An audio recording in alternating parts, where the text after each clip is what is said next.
Hello guys, and welcome to the channel. So today I'm going to be doing an unboxing of an old tool that Festool has had around for quite a while, and that tool is the Festool ETS 125R. That is a sander. It is their basically equivalent to like a 5-inch sander. Let's go ahead and open up the box and see what's in it. Now this particular sander costs $250, and I'm going to open it up and take a look inside.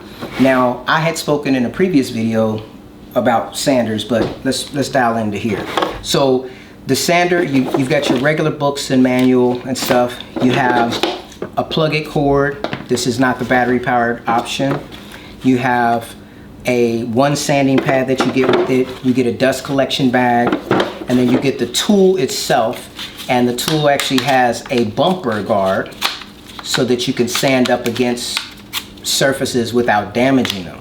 Let's go ahead and set this sustainer to the side for a second and kind of look into this tool. Now I have not used the tool as of yet, and just a little bit of information. So on September 3rd, I actually went to my local Woodcraft to pick up this sander.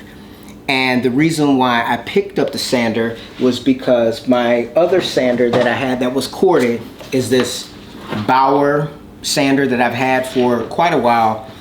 So I do have two battery powered sanders, one of them being the DeWalt and then the other one being a Ryobi.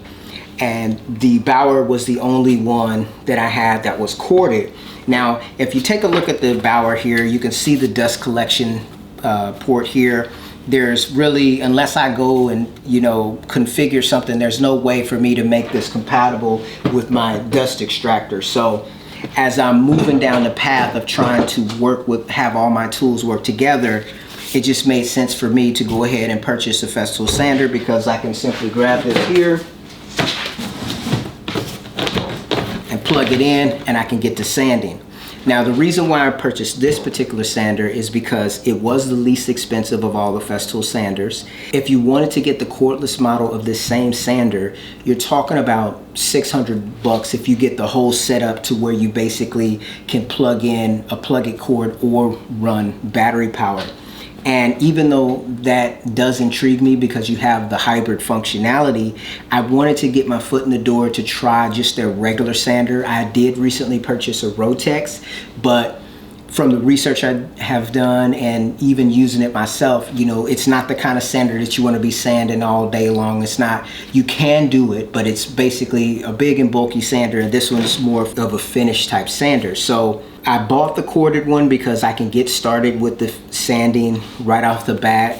The downfall is that this particular sander does not come in a 6-inch where I would have the 150 paper. So I do have to compromise as far as using the 5-inch sandpaper. This particular kit at $250 only came with one sheet of sandpaper.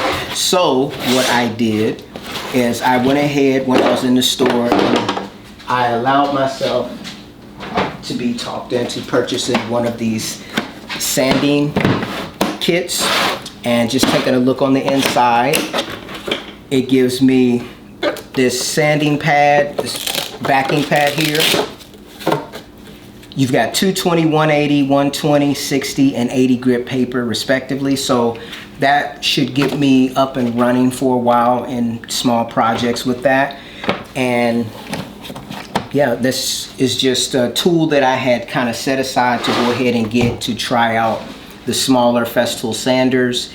This sander will kind of give me an idea of if I want to get the Delta corded and also the RTS sander corded, simply because they're a lot less expensive and they're going to do the job similarly to the cordless. And since I do have my vac, which I can plug in and get those things done, it's a pretty good option.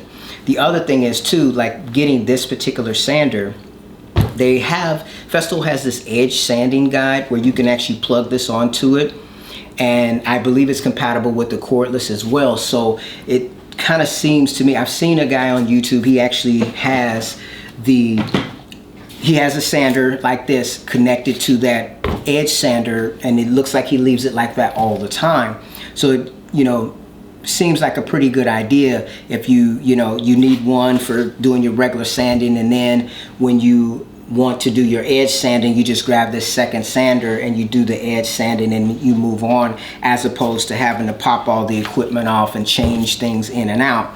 It's a first world problem, but it's just something that I thought about. So I figured, whether I got the cordless one afterward or if I got just another corded one, the bottom line is it kind of gives you that opportunity to set one up for edge sanding all the time and leave the other one for just your regular sanding.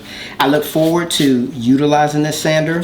Backing up a little bit more, so I said on September 3rd I went in to go pick this up, and when I went in there, that's when I actually saw the sustainer table saw. I saw the new 12 volt CSX, the 18 volt CSX, the actual Sawzall that Festool offers, and the TSV60, all of that stuff on the shelf.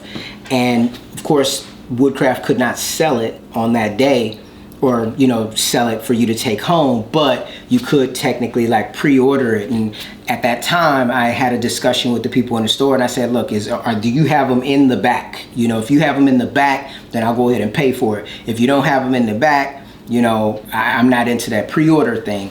And so the guy went in the back and he checked, he said, yes, we have it. And basically if you pay for it now, he'll just put my name on it. So when I went in to get this sander, this is when I actually ended up buying my CSC Sys 50 table saw and also my TSV 60 track saw, as well as getting this rail and the underframe. I bought all of those things at the same time, and that was the reason, as I was speaking on my video when I went to go pick it up, why when I went to go pick it up they didn't have the rail in there, because when I had left the store on the 3rd, I looked at my receipt and I saw that they just charged me the $9.99 for the TSV60 and not the $11.75, which is the combined price for the TSV60 and the 1900 rail. So I had to do that return exchange type of thing to go ahead and get that all taken care of.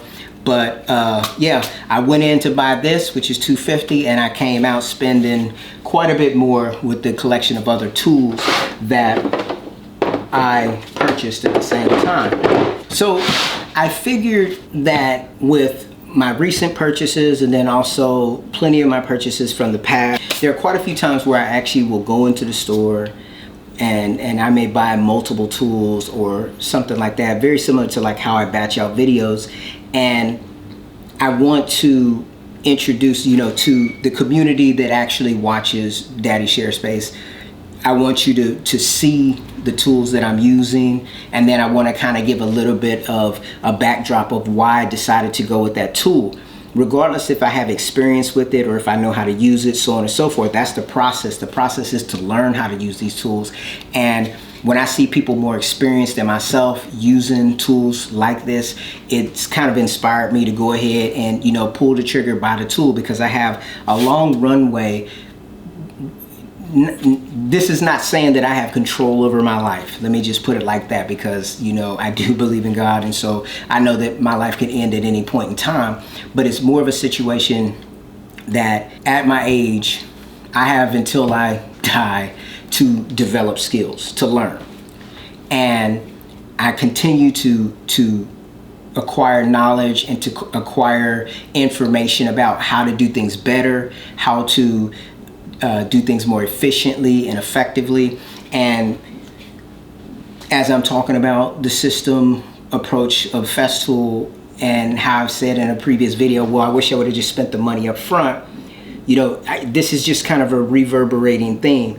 Along the wall over here, I've got a bunch of Ryobi tools, which my wife has happily taken off my hands because she has gotten the DIY bug as well, and she wants to start doing her own little thing, making little things that either I can't get around to or whatever.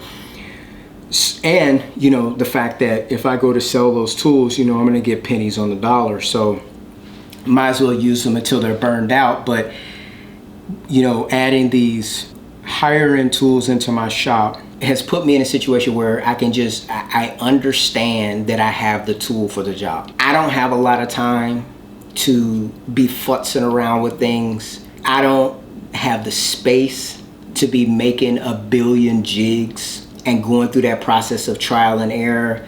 If I happen to have the money to buy the particular jig or the particular item that's going to make that job kind of like just a straight line thing. Like, you know, I bought the Parf Guide system to make my MFT table that has all the holes in it. Well, a general DIYer would have no reason to necessarily buy that. But since I did, not only did I make this table here, which I have this vinyl on it now, to have my MFT, but I can make another MFT if I want to.